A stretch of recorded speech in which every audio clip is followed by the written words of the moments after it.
You're listening to the Hustle Podcast with Justin Harrison. Hey, Justin. Yes, thanks for having me. So I opened a practice. I've been employed all my life, but less than a year ago, I decided to quit the rat race and I started a practice called Color Synthesis Skin Correction. I'm one of a very few in South Africa that actually does this. So it's paramedical tattooing that we do to correct and camouflage stretch marks, scarring. So I work with a lot of plastic surgeons in order to cover surgical scars or stretch marks or anything like that, dark marks. The question I have is, because the business is quite young, it's less than a year old, but I am a sole proprietor and it's only me doing everything. And it runs, like I said, very similar to a medical practice, but it's growing very fast. And I know I'm not in the right position just to do everything by myself. So how do I scale my business so I don't burn out? And when is the right time to employ people without financially risking the business?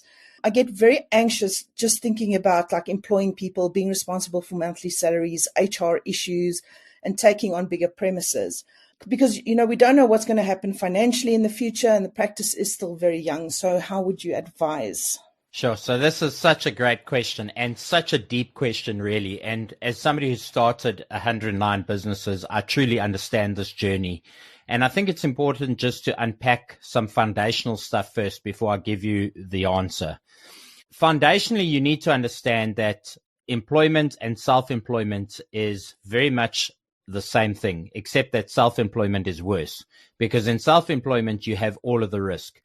You have all of the risk of people not paying you. You have all of the risk of not having enough customers. You have all of the risk of having to carry accounts. You have all of the risk of having to do the work yourself. If you're not physically able to do the work, you wake up sick tomorrow, you can't actually physically do the work. So I often say to people, the most dangerous place in the world to be is self-employed. I would rather be employed than self-employed, as crazy as it sounds.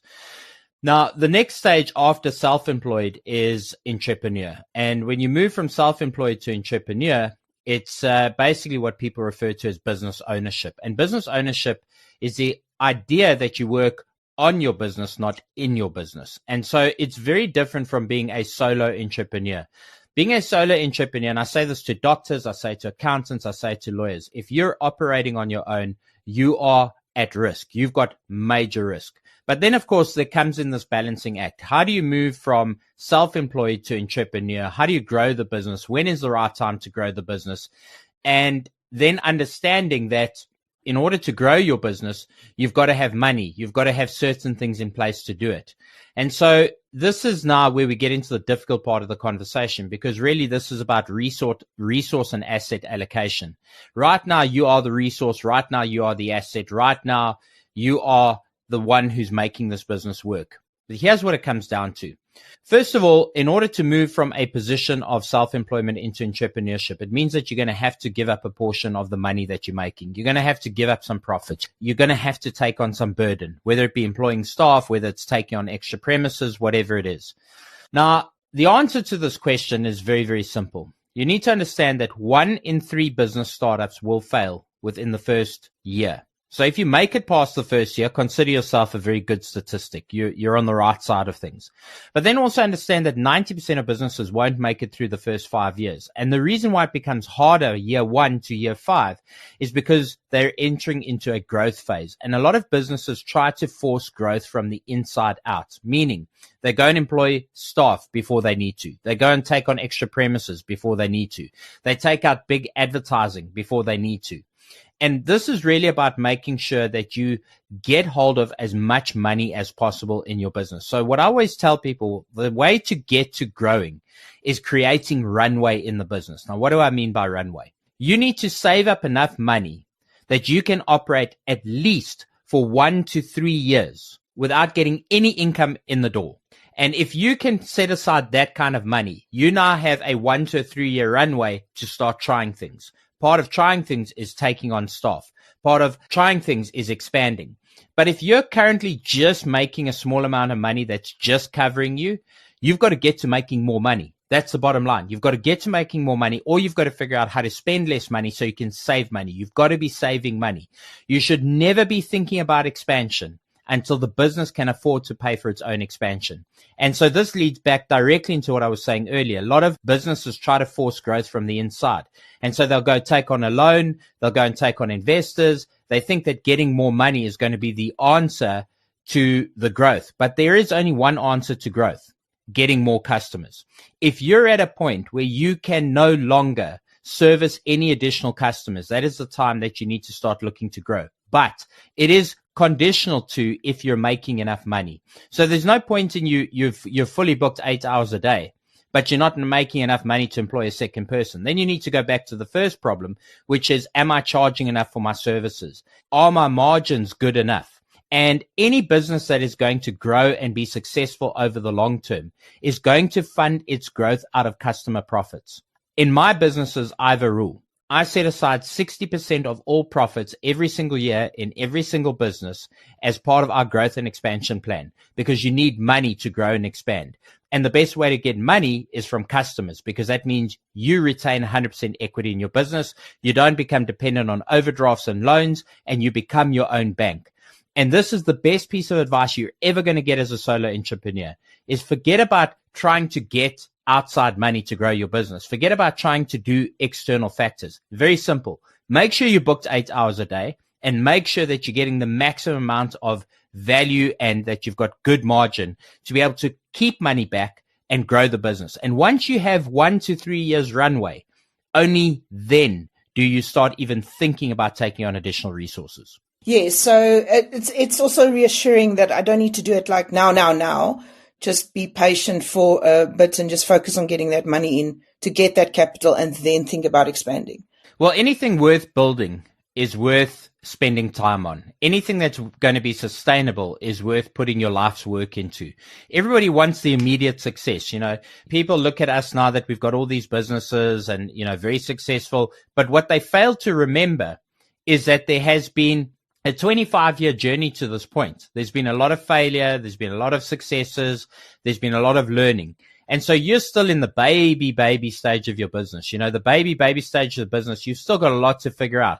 You haven't yet figured out what the big thing is for you down the line. You've probably hit a couple of niches, but it's going to be some time before you hit that thing that really starts making money and starts making money on its own, to a point where you actually have to get extra people in to help you. And that's organic growth. But the moment you're trying to force growth, it's going to land up in tears and pain every single time. So keep it simple. Focus on doing a really good job. Focus on attracting the best customers that pay the most amount of money. Make sure you've got margin. Set aside a significant portion of profits. Don't treat your business like a piggy bank. Don't draw everything out of the business. You've got to keep some money, because money is, and I always tell businesses this, money is like stock. And if you think about a shop that doesn't have any stock in it, well, you can't sell anything. The business is going to go under. Growing a business, part of your stock holding is having cash. You need cash to get resources. You need cash to be able to take out advertising and marketing. You need cash to be able to buy new equipment. And the problem is, most businesses are operating on such thin margins, and the entrepreneurs and the self-employed people in these businesses are drawing everything out of the business, leaving nothing there.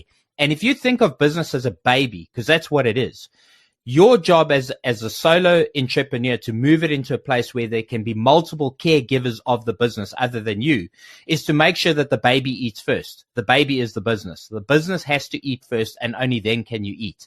And that's the way you have to grow a business. So yes, like I said, I left the hamster wheel of being employed all my life. So it's a new venture for me to be running my own business. But I did take on a 230,000 Rand loan from a family member. And I'm not paying hardly any interest on that. But my question would be, would I first then focus on putting every single cent that I earn in paying off that debt before I even start thinking about saving and investing? Or should I do both at the same time? You know, so again, such a great question, and again, needs a lot of unpacking to answer that. So conventional financial advice will tell you that if you're paying 0 to next to nothing on interest, you know, keep that loan in existence for as long as possible, because it comes back to the ultimate thing in business, which is OPM, other people's money. The problem is, I don't agree with that, because I don't believe in having debts in the universe and in the world in general, because this is a transfer of energy. The sooner you get your debts paid, two things happen. Number one, you prove to yourself that you can do it. And that level of accomplishment builds incredible momentum for you as an entrepreneur and for you as an individual. Secondly, it reinforces the strength of the relationship with the person who provided you the original loan. And you have no idea when you might need to go back to them again for another loan. You have no idea when you may need additional resources. And so I always say, do the right thing, because doing the right thing is a rare commodity today. Pay off your debt. Get your debt paid off. Get it settled. Family, no family, doesn't matter. Interest rate, no interest rate, doesn't matter. The only way to run a business successfully, a small business, is to be debt-free. It's different when you grow your business and you've got a holding company and you're using leverage structures in the financial industry. That's a totally different game. And then you start playing the money game. But when you're an individual, when you're a small business, you've got to settle your debts, because your reputation is all you have.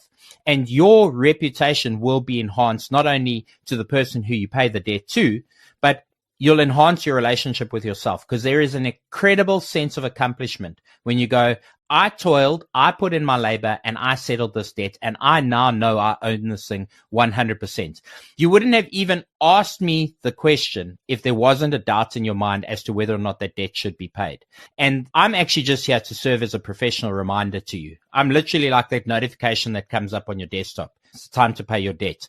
It is time to pay your debt. And you should put every cent possible to paying that debt, because here's the other thing.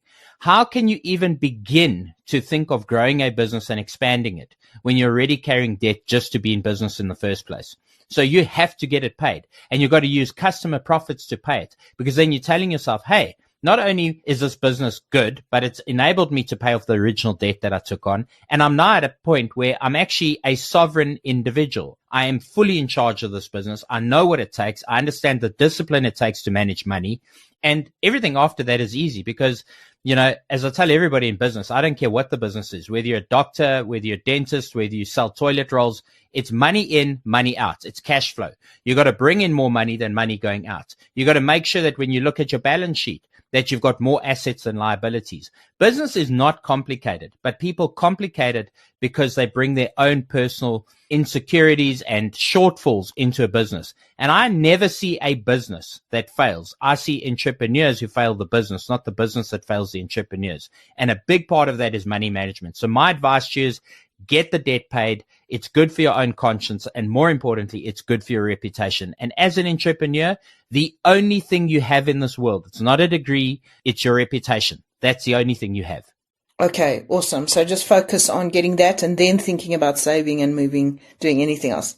Not everything at once. Well, again, come back to a good personal finance lesson here, right? I had this question fairly recently. Somebody said, you know, why should I pay off my bond when I can take that money and go and invest it? And then my answer was simple. What are you going to get on the investment? Well, 9 or 8 or 10%, but your bond is running at 11%.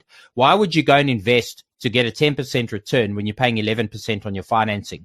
This goes back to basic personal finance, and you've got to apply the same thinking in your business, right? It is always pay off your debts first. Okay, so let's jump in with your third question. So my business is based in between Pretoria and Johannesburg, but I have a lot of inquiries from clients like in Durban, Cape Town, and some of them fly up to come and see me. So I've been thinking of maybe alternating every month, flying down to Durban, then flying down to Cape Town to service clients in the different cities. But I don't know, also bearing in mind if that's going to be profitable, you know, with travel expenses, just to try and get more money in and also not to hit burnout as a sole prop. So the question is that a good idea? Moving around cities, is it too fast at this stage in the business? Should I first focus on Gauteng, or what would you advise? Sure. Again, a very deep question to jump into, because, you know, and I totally get the headspace, because I've been in the space so many times before starting businesses. You have to understand that if you divide your attention, you divide the results. And the deciding factor on everything is how much money am I making? As much as people don't want to hear this is how much money am I making? If you can make the same amount of money by staying in your local area, why take away time from your family traveling? Why get on an airplane and waste 2 hours in the air, an hour in the air, 3 hours at the airport? Because you need to understand something. You may be doing a 2-hour procedure, but it might be costing you 6 hours of time in travel, right? And so you have to factor that in as an hourly rate. You cannot charge the same hourly rate, for example, if you're traveling somewhere to go and do a job as you're charged back in your own local area, because you've got to factor in not just the cost of the airline ticket, but the hours in the air. The hours in the air is time that you could be spending getting customers in your local area, that you could be working on somebody where you could actually be getting income. So there's always this opportunity cost, which you need to weigh up. But this is my advice to you. If you can get people out of province paying you in advance, because this is the other thing, you got to make sure they pay in advance. There's no point in taking up all your time and effort to get somewhere, do the job, and only figure out that, well, you're probably not getting paid, right? You got to make sure you get paid in advance. You got to make sure that you charge more than what you're charging locally. You've got to charge a travel rate, right? And you've got to include all of your travel costs. If you're taking those travel costs out of the procedure cost, well, you're just thinning down your margin, and that doesn't make sense. That is absolutely ridiculous. There are other ways still to service those clients, and I'm going to give you a couple of ideas around it. But for you need to come down to the calculation of what is the opportunity cost in this? What is this thing actually costing me, and how much money am I actually making? And when you run a spreadsheet on this, you're probably going to come to the most logical conclusion, which is it isn't financially viable. And so it's probably better off for me to stay here, grow this thing, and then figure out how do I still service clients in those areas without physically being present. Now, I know as a sole entrepreneur, what I'm about to say is probably going to make your hair stand up on end, and you're probably going to say, but they can't do it the way I do it. Try and find a partner, maybe even look at franchising, maybe find somebody who you compete with in that province, and do a referral fee. So in other words, if they get the job, they pay you 20% commission or 30% commission. And so now all of a sudden what you're doing is you're expanding your business without having to physically go and be there, without having to physically go and do the procedure, without having to physically lay out costs. And what you will find is that probably will become the profit center of your business, because what you will do is you will eventually figure out that, well, listen, I can only bill out 8 hours a day, but I can get other people, and I can bill out 30, 40, 50, 60 people 8 hours a day if I grow and expand it. And that really is what business is about. It's about figuring out how to make the most amount of money with the least amount of effort. Yes. So in my business, I think there's only like one other person in South Africa doing what I'm doing. So would that mean maybe doing like a training program in those areas, and then maybe outsourcing it to the people I've trained that started business there? Absolutely. And turn that into a business, get people to buy an agency in each province, potentially, maybe franchise the idea. You need to think deep on it, right? And I would say, rather than resourcing up and taking on extra staff and all of this, I would figure out how do you bring owner operators into this environment that are going to take accountability, right? Because at the end of the day, in this space, if you have one bad procedure, it reflects terribly on you. But if you bring in an individual who is invested and has accountability based on the fact that they are the entrepreneur themselves, then I think there's incredible merit in that. And I would certainly look at doing it as a business venture. Find, potentially tattoo artists, or find people closely aligned to the industry that you think are able to service, and offer these guys a business opportunity. Offer them an opportunity to run a little sub-franchise of what you're doing. Figure out how to package it with the training, bringing on clients, how to go out and get clients, and take a fee, because at the end of the day, you as one person can only sell 8 hours a day. And that's the limitation in what you're doing. Okay, and that will also take a lot of stress out. So they won't be working for you. It will be almost like they will have the accountability and the drive because it would be their business. So that responsibility would also not fall on me. So that makes sense. And the other thing is, you said to me that this is a very unique thing that you're doing. And I can understand it. If I think about the number of people that have vitiligo, it's a huge problem in the Indian community, for example. And these cosmetic procedures can be very life-changing for people, right? And it's a great opportunity to get in on the ground up. And so I think you need to be focusing on selling the concept rather than selling the product. Because right now you're the product and the concept. I think there's far more value in pushing the concept. And the great thing is, and I tell a lot of solo entrepreneurs the same thing, the big benefit of what you're doing is you're in the engine room right now. You're getting to understand the problems, the customer issues, the admin issues. So it's very easy for you then to bring somebody else, set them up with a kind of agency business around it, and eliminate the learning that you've had to undergo in the last year. And so that's going to make them that much more successful. So that's the road I would definitely go down. Okay, awesome. Thank you. Yes, that's a relief to hear that. Yeah, it's a different way of thinking. Thank you very much. If you found value from this episode of The Hustle, be sure to leave us a rating and a review on your favorite podcasting app. And while you're there, be sure to hit that follow or subscribe button depending on your platform. This episode was brought to you by MoneyTribe21.com. If you enjoyed this episode, be sure to follow and subscribe on your favorite podcast platform.